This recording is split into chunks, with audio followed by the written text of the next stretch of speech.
Magandang araw mga Aldab Nation! May panibago na naman po akong update para sa inyong lahat. Pero bago natin ito umpisahan ay huwag niyo muna kalimutan na mag-subscribe sa aking YouTube channel at i-click mo na rin ang katabing bell button para maging updated ka sa mga latest videos na i-upload ko. At kapag umabot na ng 100,000 subscribers ang aking channel ay may sorpresa ako para sa inyong lahat. Alam kong excited na kayo kaya naman ngayon, umpisahan na natin ang ating kwentuhan. Ang pag-uusapan natin ngayong araw na ito kung saan ito raw pala ang goal ni Alden kaya tinatanggap ang Kathleen movie. Mautang talaga si Alden at gagawin ng lahat para sa kanyang sariling pamilya. Business is business, eka nga nila. Kaya kalma lang daw dapat ang lahat. Gaano ito katotoo at may sapat nga bang ebidensya ang makakapagpatunay rito? Well, yan ho ang ating aalamin at pag-uusapan ngayong araw na ito. Pero bago ho yan ay bibitinin ko muna kayo ng kaunting-kaunti lamang kung saan magbasa muna tayo ng mga nakakatuwang post ni my name is Theo Zeruan sa Twitter. Kaya naman wag na natin patagalin pat sabi niya sa kanyang tweet, iyong deadma si Mr. sa misis nakikipagkulitan sa mga bata at walang pake sa sinasabi ng isa. Pakamot-kamot na lang ng ulo, sabay sali na lang. Ang sakit sa feeling yung tila bahangin ka na lang sa paningin niya. Ang gusto ni M, laging isama ni A ang PA niya, kahit sa bahay, para maasikaso siya ng todo. Kasi nasa stage pa siya ng panlalamig. Kahit naman ganon, ayaw niya pa rin magkasakit to. Hindi naman nawawala ang pagmamahal niya dito. Gusto niya lang magrebelde talaga. Kaso, mas lalong may martial law sa bahay. Ang higpit ng bantay. Ma, islip ka na. Mauna ka na. May tatapusin lang ako. Samahan na kita. Hindi pa ako inaantok. Ikaw bahala. Ma, gusto mo ng coffee? Huwag na, baka hindi ako makatulog. I love you so much Thanks. Magbakasyon tayo, love. Busy ka pa. Next time na lang. Tayo lang dalawa sana. Let's see. I love you so much. Same. Pakis na love. Alam kong tuwan-tuwa ako kay sa ating binasa pero may pag-uusapan na natin ang ating main topic. Oops, wait lang, saglit lang to. May ipapaalala lang ako. Para sa mga bago pa lang sa aking channel, huwag niyong kalimutan na mag-subscribe sa aking YouTube channel at i-click nyo na rin ang notification bell para lagi kayong updated sa mga latest videos na i-upload ko at para maging parte na rin kayo ng aking Fanatics channel family. Well, alam pong super excited na kayo sa ating kwentuhan, kaya naman dumako na tayo sa ating main topic. Gaano nga ba katotoo na ito raw pala ang goal ni Alden kaya tinatanggap ang Kathleen movie? Mautak talaga si Alden at gagawin ng lahat para sa kanyang sariling pamilya. Business is business, eka nga nila. Kaya kalma lang daw dapat tayong lahat. Gaano ito katotoo at may sapat nga bang ebidensya ang makakapagpatunay rito? Well, yan ho ang ating aalamin at pag-uusapan ngayong araw na ito. Alam kong super excited na ho kayong malaman yan, kaya naman huwag na natin patagalin pa. Unang-una na nga dyan ay galing sa tweet ni Vampire 2019 at ayon sa kanya, nako po, inaalat na talaga ang movie niyang Sakangat Alden. More than 80 days na ang pre-selling ng 134 theaters, yun pa lang ang nalikom. Sabi nga ni Ate Mills, wala pang 1,210 pesos per day per cinema.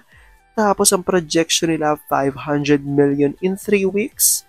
Baka 500 million na bangaw in 3 weeks. Lalo pa ngayon, iba ang kasama lagi ni Sakang sa galaan. Sigurado uptight ng ABS at GMA sa magiging resulta ng movie of the year. Nina Sakang at Alden. Happy for Alden. Siya lang ata sa mga artista ang hindi nawawala ng projects. Laging pinagpapala ang manok natin. Sabi ni Olive C. Kanayama, mga ginagawa namang greedy liars, ng show business, paghahari-harian, manipula ng situation, pairali ng kasinungalingan, gamit ang kapangyarihan nila, sorry sila, ipinanganak ang PBADN ng Aldab Nation na susulpot, puputol sa kasamaan ng yabang nila.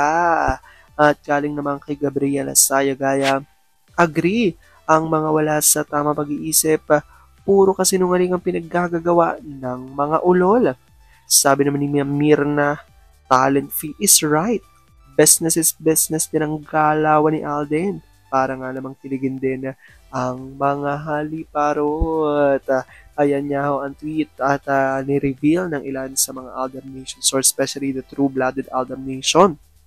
Actually, matagal na po itong isang malaking katanungan at talagang question mark para sa mga Aldab Nation. Kasi ayon nga sa kanila, if ever na totoong araw na may anak na talaga sina Alden at Meng at asawa ni Alden si Mengay, ang tanong ng maraming mga netizens, bakit daw patuloy pa rin, di ba? Si Alden na ipinapareha sa ibang mga leading ladies at talagang sinasabi nitong paulit-ulit sa kanya mga interview tuwing ito ay interview na siya ay single at walang katotohanan ng mga balita na sila ni Mengay ay mag-asawa na at may mga anak na.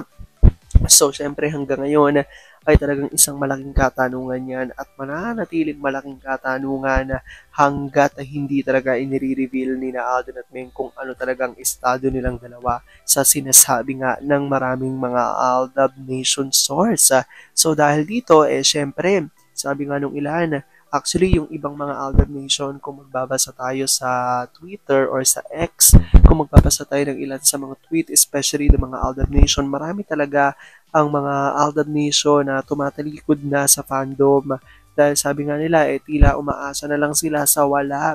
Dahil hanggang ngayon niya, kahit na patuloy nga raw ipaglaban ang di umano'y relasyon ni na Alden at Meng na sila nga ay may mga anak na di umano, ay bakit hanggang ngayon daw talaga wala pa rin linaw ang lahat at talagang patuloy pa rin na si Alden ay pumapayag na ipareha siya sa ibang mga leading ladies at patuloy nga raw na itinatanggi ni Alden ang kanilang di umano'y relasyon ni Mengay at kanilang di umano'y mga anak. So, syempre, hindi maiiwasan na talagang may, especially yung mga soft-hearted na mga Aldab Nation na hindi talaga kaya yung ganitong katagal na pagtitiis, hindi natin ho sila masisisi na umalis. Kaya sana hindi natin pinagsasalitaan ang ilan sa mga Aldab Nation na tumatalikod na sa fandom kasi sa sobrang tagal, naiinip na nga rin ng ilan sa mga Aldab Nation at naguguluhan na rin kung ano nga ba talaga ang totoo. Lalo pat ngayon na iba nga ang nababalita na nililigawan ni Alden. Pero ngayon nga, ayon dito sa ating binasa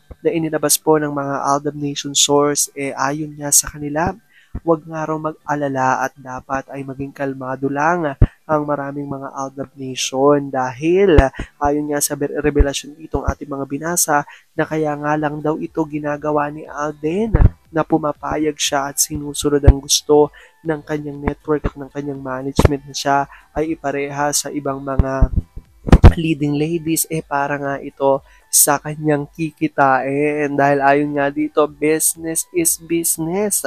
Kung tama naman daw ang talent fee na binibigay, bakit hindi nito tatanggapin? Dahil ayon sa mga Aldab Nation, saan pa nga raw ba napupunta ang kinikita ni Alden na milyon-milyon dito sa mga project na ginagawa niya kundi sa kanyang di umano'y sariling pamilya.